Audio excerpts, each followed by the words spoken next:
Here are 5 of the most terrifying serial killers that prove evil can be found inside the most unsuspecting culprits. Number 1. Eric Smith. After spending 28 years locked up behind bars, Eric Smith was released on February 2023. His freedom raised many questions regarding whether he was fit or deserved to live a normal life. Let us tell you his chilling crime story, and then you can decide if Eric poses a threat to others. On August 2nd, 1993, in Savannah, New York, a murder mystery gripped the small town where the 4-year-old Derek Robbie was found dead. It was the first time the little kid ventured out of his home alone to the park. Derek's mother reported her missing child when she heard he had never arrived at the park. However, she had no idea of the horrific fate her son had encountered. A search party found Derek's body in the woods just a few yards from the park. The news of the little boy's murder gripped the town in fear, but they were sure the murderer must have been from out of town, since Derek was a very lovable kid. However, Eric Smith's unusual behavior after the murder raised eyebrows, and he was finally apprehended for questioning. Would you believe Eric was only 13 when he committed the heinous crime? Eric denied seeing the little boy at first, but later confessed to the crime. Eric saw the boy walking to the park and lured him into the woods, promising a shortcut. Once they were alone, he strangled Derek and brutally beat him to death with rocks. Eric was tried as an adult and sentenced to 9 years to life in prison.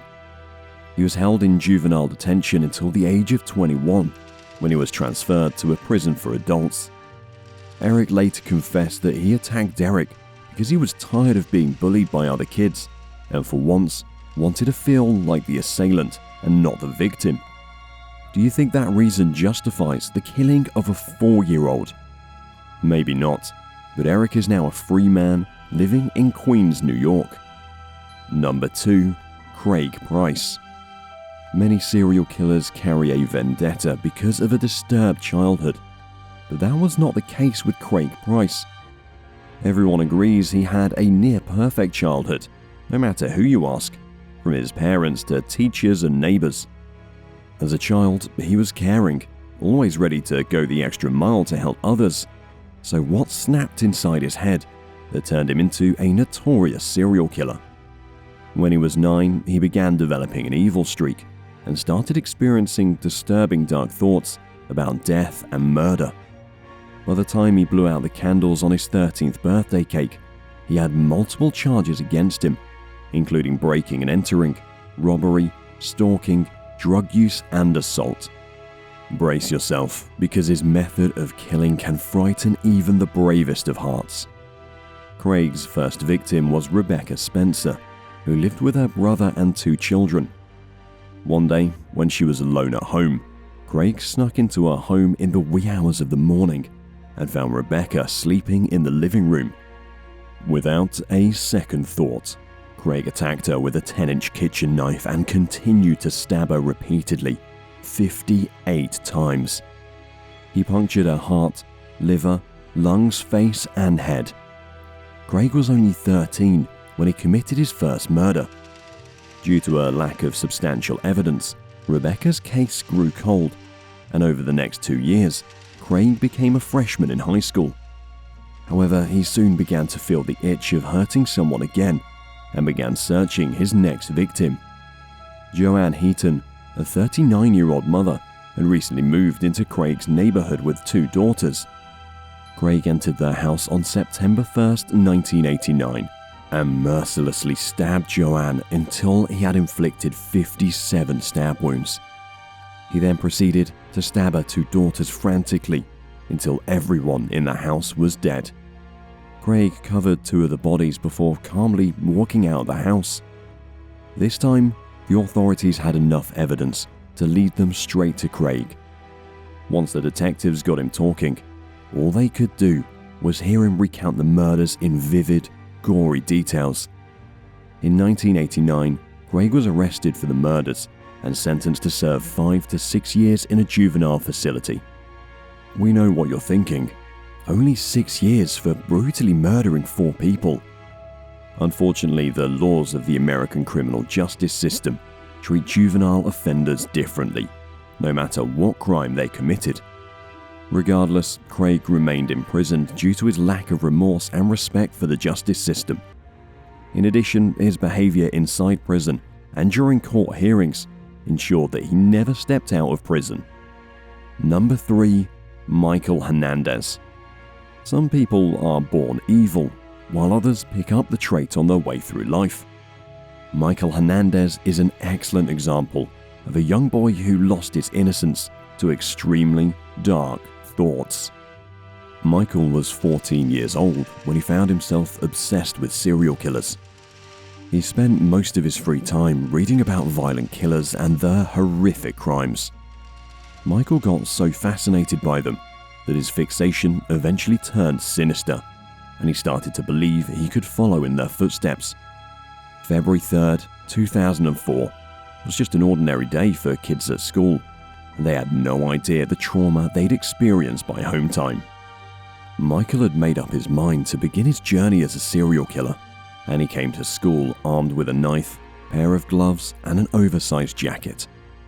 He was excited to step into a world he'd only looked at from afar, and was convinced that it would be the first of many to come. Michael had decided on a target, but his plans failed when the teenager declined his offer to look at something in the boys' bathroom. Undeterred by the change in plans, Michael approached another fellow classmate and friend with the same offer. Sadly, the gullible Jamie Goth didn't suspect a thing and followed Michael to the boys' bathroom. Once inside, he asked Goth to turn around and attacked his innocent victim with the knife, stabbing him 42 times. Unfortunately, he didn't stop there, but slit Goth's throat to eliminate any chances of survival. You wouldn't believe what Michael did after taking his friend's life. He walked back to his class as if nothing happened. However, his teacher noticed his blood-stained hands. About the same time, Jamie Goth's body was discovered in the bathroom. The school staff immediately alerted the police, who took Michael into custody. They also searched his home later, only to find his journal containing a kill list. He had listed all the people he planned to kill, and the method he'd used beside each name.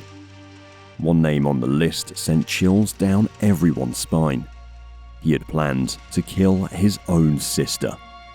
The 14-year-old boy was sentenced to life in prison in 2008, but died of a heart irregularity while serving his time on April 29, 2021. Number 4. James Fairweather. Here's another 15-year-old who took his obsession with serial killers a little too far. James Fairweather, also called the Colchester Killer, was the youngest convicted serial criminal in the United Kingdom. James was born in 1999, but his life took a dark turn in Colchester, Essex, between March and June of 2014. Only 15 years old at the time, James embarked on a gruesome spree of crimes that claimed the lives of 2 innocent individuals. His first victim was James Atfield, a 33-year-old father of 5. Mr. Atfield had a brain condition and was known to spend most of his days in the town's parks. Fairweather targeted his unsuspecting prey in the town's Castle Park in March 2014. He ruthlessly stabbed and slashed the innocent man more than 100 times. Would you believe Mr. Atfield remained alive even after the savage attack on him? Mr. Atfield was found covered in blood, with injuries too gruesome to describe, and the man breathed his last as the paramedics tried to save his life. Only 3 months after his first attack, Fairweather pounced on another victim. This time, it was a 31-year-old Saudi Arabian student who was walking to a university. Fairweather ambushed her and inflicted several wounds with his knife. He even stabbed both her eyes. The 2 grisly murders sent shockwaves across the community, and people were scared for their lives, knowing a serial killer was on the loose. The authorities had no leads, and the stark difference between both victims, one a white male and the other a Saudi Arabian woman, made them wonder if it was the work of a single man or two killers. Afraid he might get caught, Fairweather stayed low until things cooled down. Then, a year later, Michelle Sadler spotted a boy standing alone on a footbridge near where Miss Almania was stabbed. Michelle felt uneasy and thought the boy was acting suspiciously. She immediately contacted the police, who found James Fairweather wearing rubber-gripped gloves with a knife in his pocket. He was arrested, and it later emerged during police interviews that Fairweather was out hunting for his third victim that day. The reason he offered for killing will shock you. Fairweather insisted that he didn't commit the murders of his own accord, but was instructed to kill by the voices and visions of people. However, the judge didn't believe him and sentenced him to 27 years in prison. Number 5. Edmund Kemper. We've definitely saved the worst for the last. Edmund Kemper is a notorious serial killer who relished each murder, often violating and mutilating his corpses, a fact that traumatized his entire community. Kemper displayed signs of violence from a very young age, from killing animals to decapitating his sister's dolls and inventing disturbing games. He was on the path to a destructive end. His first victims were his grandparents, whom he murdered at the age of 15, using his grandfather's .22 caliber rifle, and unfortunately, there was no turning back for him from there on. When questioned later about why he killed the two, Kemper coldly replied that he just wanted to see what it felt like to kill Grandma. He shot his grandfather so he wouldn't discover his wife had been murdered. After committing the horrific crime, he called his mother and confessed to everything. Kemper was sent to the criminally insane unit of the Atascadero State Hospital. The doctors there diagnosed him with paranoid schizophrenia and an exceptionally high IQ. Despite his crimes, Kemper was released on his 21st birthday in 1969 and went to live with his mother.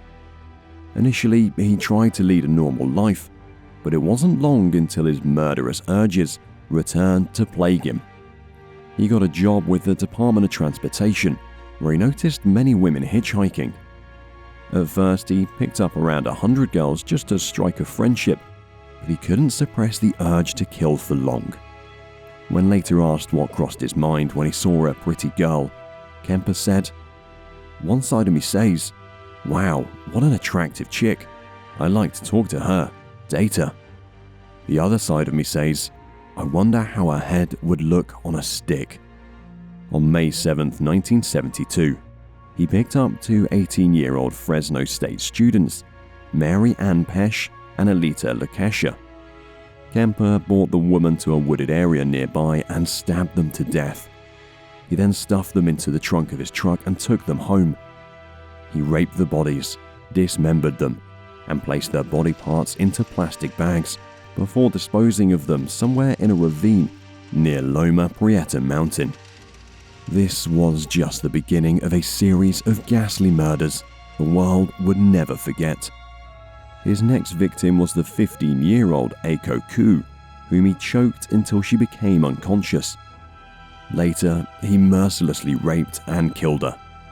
Kemper murdered 3 more college students and even buried a severed head from one victim in his mother's garden, leaving it facing her bedroom.